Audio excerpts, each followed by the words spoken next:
राज्य रे जारी रही कालबैशाखी। आज 3 जिला को ऑरेंज वार्निंग जारी करिछि पाणीपाग विभाग।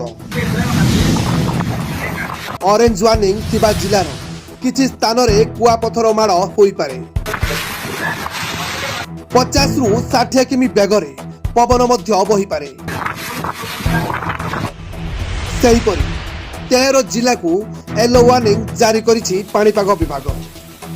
राज्य रे आहुरी 3 दिन कालबैशाखी संभावना रही। आसंता 4 तारिख जाए एभली पाग रहिबो। आसंता काली उत्तर ओडिशा, दक्षिण ओडिशा और उपकूल ओडिशार विभिन्न स्थान रे वर्षा संभावना रही। सेही भली 4 और 5 तारिख रे किछि स्थान रे स्वल्परु मध्यम धरणर वर्षा होई पारे। Bureau report Dashabhuja TV. एमिति नुआ नुआ न्यूज अपडेट पाई आम चैनल को सब्सक्राइब करंतु। हाँ, लाइक शेयर करिया पाई जमा भी भूली बेरी। नमस्कार।